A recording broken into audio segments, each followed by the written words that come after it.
Bom dia, boa tarde, boa noite, boa madrugada, boa qualquer hora. Mais um programa fora do horário, mais um programa complementar, porque, como eu falei, eu aqui não vivo de clickbait e não vivo, em momento algum, de espetacularização e muito menos tento caçar adeptos ou cracudos atrás de simplesmente se abastecerem, né? De manterem a sua doença política em alta. Não. Não preciso falar mal do Bolsonaro para fazer crítica ao seu governo. Não preciso falar bem de um ou mal de outro. Eu simplesmente analiso o que está acontecendo. E eu tenho uma posição clara, efetiva, contra o identitarismo, contra essa praga, contra esse câncer, que simplesmente é um projeto de dominação mundial. O identitarismo, a New Left, a nova esquerda, é um projeto mundial. E eu não poderia deixar de me manifestar. Inclusive você que vem aqui nos comentários aqui embaixo, quando você vem aqui e diz que eu sou Olavo de Carvalho, tenta o ad hominem contra mim, tenta todo esse tipo de coisa, eu fico muito feliz, porque aí eu te identifico, eu sei quem tu é, eu sei quem você é, a quem tu serve.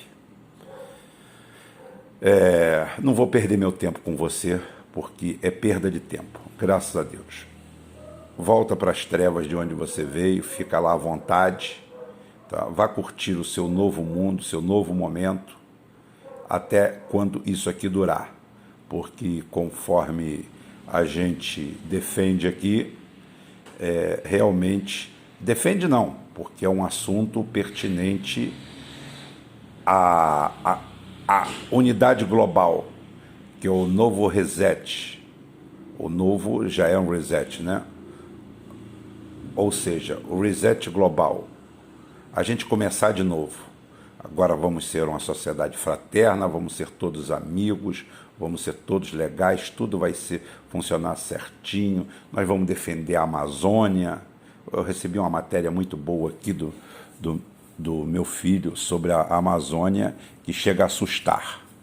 Verdade, a Amazônia. Aquela que na realidade nunca foi nossa, mas agora será menos do que nunca.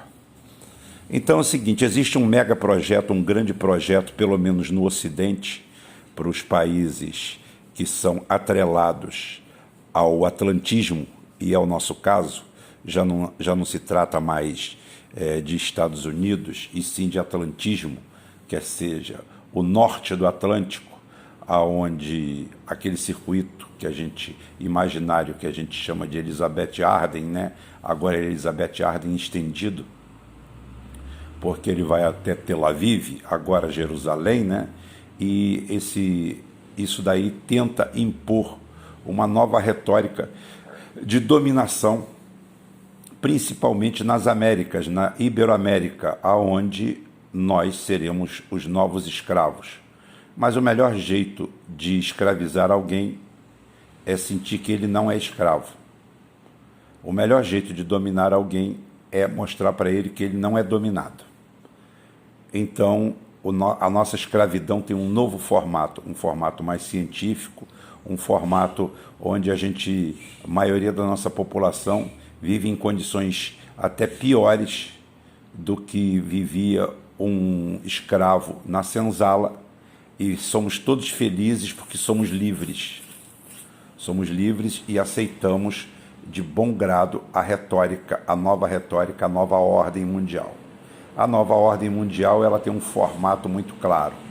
O primeiro dele, para nós, para os jovens, para os que estão entrando no mercado de trabalho,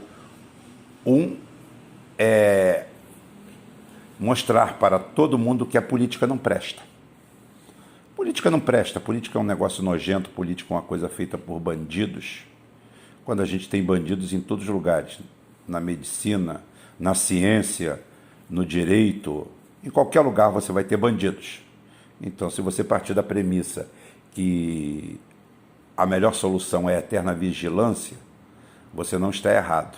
Agora, quando você simplesmente isenta A, B ou C e coloca esse pessoal num pedestal, você realmente tem sérios problemas. Ou seja, a nossa política não presta, mas o nosso judiciário é fantástico. É tão fantástico que ele não precisa nem de regulamentação, não precisa de fiscalização, ele pode ser soberano, porque a pessoa, quando passa para a magistratura, vira um gênio, vira um Deus, e não é nada disso. São pessoas comuns como outras quaisquer, e alguns são extremamente sérios e honestos, e outros não. E como não existe fiscalização, esses outros fazem o que querem. Então, desacreditar o político é o primeiro grande passo. E esse primeiro grande passo deu resultado ontem. Ontem nós tivemos uma eleição onde um único partido ganhou todas as eleições de norte a sul do país. Em 5.700 municípios, eu não sei se alguém conseguiu ganhar dele em algum. Talvez depois eu peça para alguém fazer uma estatística e ver qual foi o município ou capital brasileira que esse partido perdeu para alguém. Isso se chama abstenção. A abstenção ganhou na minha cidade, ganhou na cidade vizinha, ganhou na capital, ganhou em todos os lugares. Ganhou em São Paulo, ganhou em todo lugar. O mais votado de todos foi o não voto. Foram as pessoas que não foram votar. Por isso que a multa é de 50 centavos ou de 30 centavos. É um incentivo a ninguém votar. Mas, Rubem, eu sou contra o voto obrigatório. Quando você não tem um voto obrigatório, só vai votar efetivamente, com certeza, quem vendeu o voto. Então é o seguinte, se você tem um universo de 100 mil eleitores e 50 mil não vão votar, há de convir que o corrupto que está nesse meio aqui, o trabalho dele ficou muito facilitado. O trabalho dele agora é só trabalhar em cima de 50 mil. Como disse o Washington Quaquá, vice-presidente nacional do PT, em gravação, que eu tenho aqui no programa, eu tenho no meio da minha equipe, pobre enverga, mas não quebra.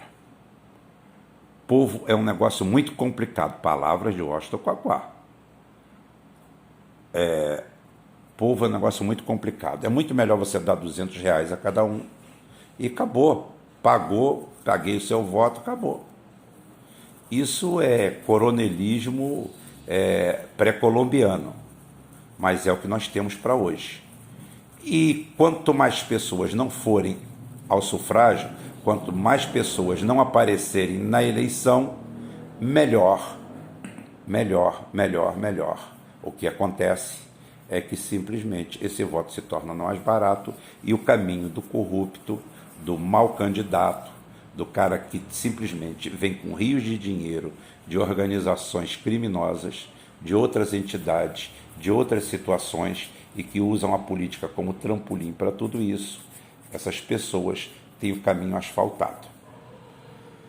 Mas para isso também tem solução. Existe a oposição, uma oposição rica, diversificada, capaz de tudo, a mudança.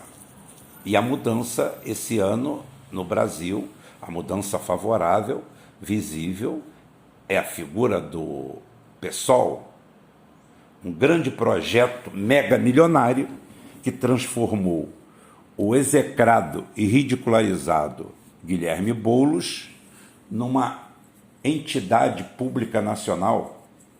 Ou seja, há 2 anos atrás ele era execrado por toda a sociedade por ser um invasor de imóveis, um inimigo da população, e eis que, sem um movimento qualquer, sem nada, os jornais começam a dizer que ele é um fenômeno, os institutos de pesquisa dizem que ele é um fenômeno, e no dia da eleição ele se torna um fenômeno. Tem 20% dos votos paulistanos, e uma coisa emblemática, durante um período de quase 6 horas, a eleição de São Paulo fica travada em 0,39% dos votos apurados, o que significa talvez um bairro, um microbairro, 0,39% do negócio fica ali. E ali é onde Boulos se encontra disparado em segundo lugar, até relativamente próximo do Bruno Covas. E, para nosso espanto, 5, 6 horas depois, já aparece com 57% dos votos apurados, de uma hora para outra, e o Boulos no mesmo lugar, com os mesmos números, ou seja, não causou espanto. Então, a gente começa a descobrir aonde foram os 2 bilhões de dólares gastos por George Soros no Brasil. Transformaram simplesmente o PSOL no novo queridinho, no novo adversário perfeito, na nova expressão da esquerda, só que já adaptada ao novo cenário.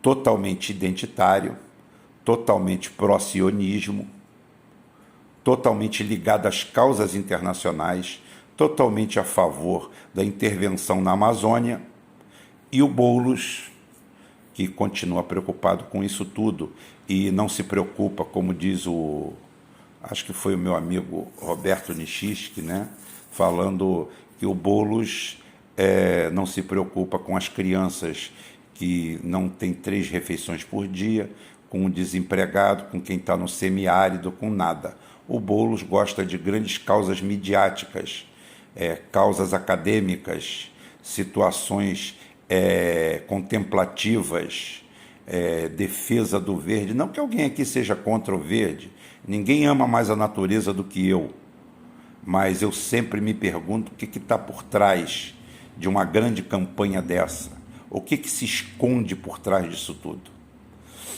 E o que se esconde por trás disso tudo, o nome já tem dito, que é o reset global. É o momento exato. E aqui no Brasil, nós temos a nefasta figura dessas urnas eletrônicas inauditáveis. Você imagina um documento que é inauditável.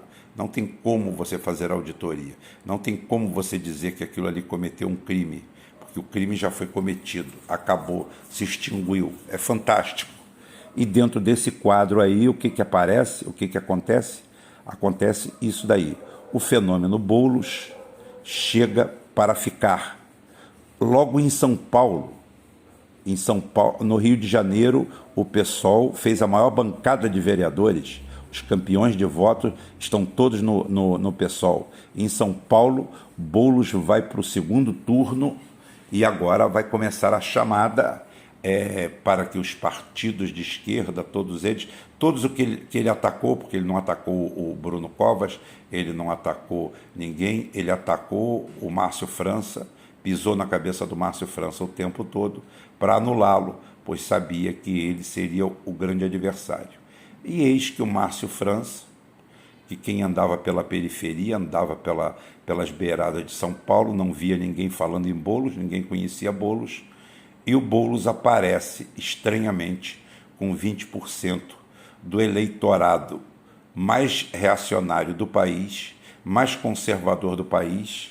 De uma hora para outra, de um momento para o outro, o Guilherme Boulos vira um fenômeno eleitoral, criado pela mídia, criado pelos institutos de pesquisa e referendado e fechado em cima das nossas magníficas urnas eletrônicas. Um crime, assim, para lá de perfeito. Rubem, você está dizendo que tudo é fraudado? Não. É fraudado aonde é necessário fraudar. É fraudado aonde é preciso fraudar. É fraudado aonde é justo e seguro fraudar.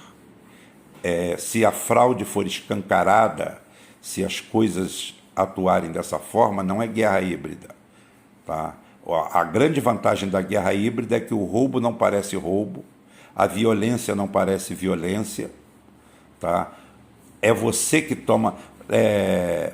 Existe uma cena antológica no Advogado do Diabo, aonde o cidadão lá, o advogado, que vende a alma ao diabo para conseguir alguma coisa. Eu sempre falei que a gente deve assistir esse filme 2 vezes por ano, né? Aonde o cidadão lá, a certa altura do campeonato, quando a mulher dele se suicida, ele chega e culpa o diabo. Culpa o diabo: você fez isso, você fez aquilo, você fez aquilo, você fez aquilo, você fez... E foi culpando tudo o que aconteceu com ele, tá? Tudo que aconteceu com ele e a culpa que o diabo tinha nisso.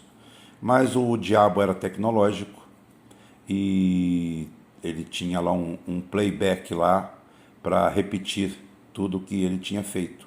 E falou assim: peraí, vamos ver essas cenas. E nas cenas fica provado que o diabo nunca fez nada. Quem fez foi ele.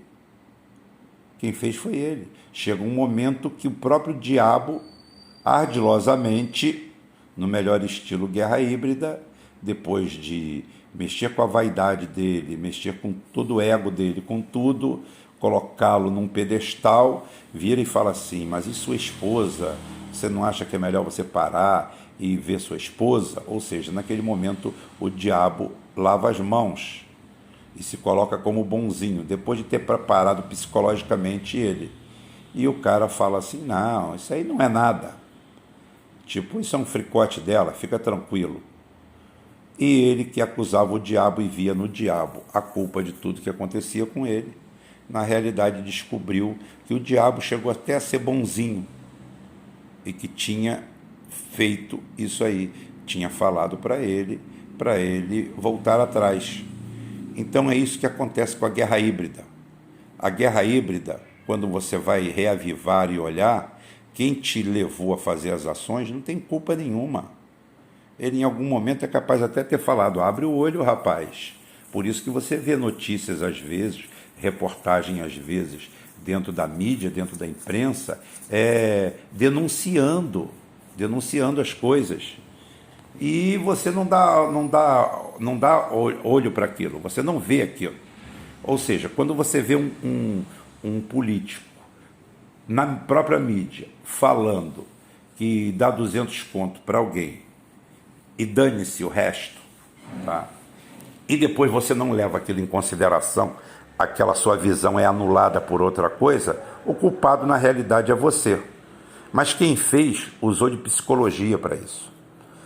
Então o que eu falo, não adianta única e exclusivamente, tá, o ataque direto, o assalto direto, não. Tem que ser criada uma retórica, tem que ser criada uma narrativa, e a luta é das narrativas. Através da narrativa, eles chegam a você, eles ganham você na narrativa. Daqui a pouquinho é você que está fazendo o trabalho deles. É você que está fazendo todo o trabalho da guerra híbrida, não é eles. Eles só lançaram a semente. Então assim a gente tem o cara super esclarecido, super antenado, que pegou um nojo da política, mas bota gasolina no carro dele através da política. O preço dessa gasolina é feito pela política, os impostos, a energia elétrica dele, o emprego dele, a segurança que ele tem no trabalho, é tudo feito pela política, mas ele abomina a política.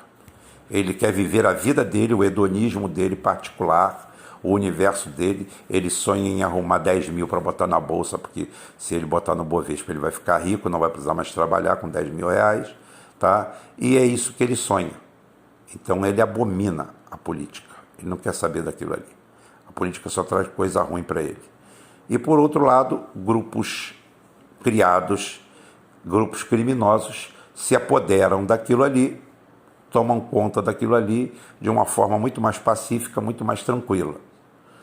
E a oposição criada para aquilo ali é uma oposição de antanho, é uma oposição criada, moldada do jeito que eles desejam, para continuarem fazendo o que bem entendem no mundo. É uma política de concessões, aonde você usa o velho critério de Roma. Vamos dividir para governar. A gente divide entre todos aqui e a gente governa com menor esforço. Porque a partir do momento que seus opositores estão todos fragmentados, cada um tá por um pedaço de lado, para cada um por um pedaço de lugar, você vem sozinho do outro lado e mesmo minoria você ganha. Aconteceu agora. A maioria são as abstenções.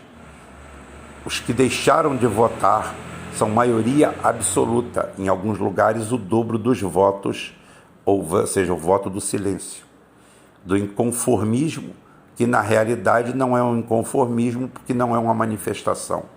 Ele não se manifestou em momento algum. Ele simplesmente saiu fora do jogo e quem gosta do jogo ficou à vontade. Como diz o velho ditado, né? Quem não gosta de política está fadado a ser comandado e ter sua vida controlada pelos que amam política. É esse o processo democrático brasileiro, é esse processo que nós vivemos. Uma urna que parece uma urna funerária, a funerária da democracia, grupos armados e montados por uma troca entre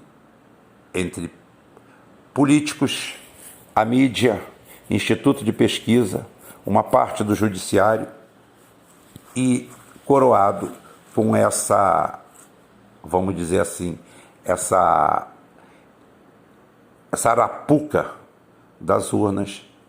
E como eu falei ontem, volto a repetir aqui, a solução imediata para isso era um movimento para voltar às urnas tradicionais com contagem. Isso é um retrocesso, Rubem? Não, isso não é um retrocesso.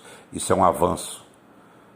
A democracia não pode ser refém do efeito espaço-tempo. Esqueçam. Tá? Você tem que dissociar isso. Se for necessário 5 dias, 6 dias para contar os votos, contaremos, fiscalizaremos. Ali todo mundo fiscaliza. Há roubo, aonde tem ser humano vai ter roubo. Você simplesmente tem que coibir. Hoje não precisa de roubo. Hoje o cara insere uma planilha, faz o que quer, o que bem entende, e o resultado você tem que engolir. Até porque esse resultado já foi preparado para você antes, através de instituto de pesquisa, através de uma série de situações. Eles já foram acertados antes. Tá? E você vai aceitar aquilo numa boa. Você vai aceitar que o Boulos teve tantos votos porque efetivamente alguém votou no Boulos, porque senão não iria aparecer aqueles votos. Quem te fala isso é uma urna que é muda, cega, surda, inauditável, que você não tem como ver o que ela carrega dentro ou o que ela fez. Tá? E você aceita isso porque a mídia te dá essa retórica, que é para você aceitar, e muitos ainda falam que nós somos o país mais avançado do mundo em termos de questões eleitorais. Nós nos orgulhamos de em 2 horas ter o resultado de tudo aqui no Brasil, o que não aconteceu ontem, porque o senhor Barroso mudou tudo, centralizou e expôs o sistema foi atacado por hackers de tarde, mas segundo ele, que é um grande especialista em informática, é especialista em tudo, ele disse que não foi nada demais, foi só uma tentativa, mas que ele e a equipe dele já está tudo resolvido, ninguém precisa se preocupar com nada. Eu não tenho que me preocupar, só tenho que lamentar. Porque esse é o quadro que nós temos aqui e daí para cá só vai piorar. Piorar. E a gente volta depois para as análises normais. E como eu já falei, você que não gosta de mim, você que vem para aqui me chamar de Olavo de Carvalho, muito obrigado por você. Ótimo. Cada um que me chama de Olavo de Carvalho, nasce uma estrela no céu. Não tem problema. Eu fico feliz ser comparado assim. Porque quando você fala isso fala muito mais de você do que de mim. Isso que importa. Até mais tarde, se Deus quiser, e Ele vai querer.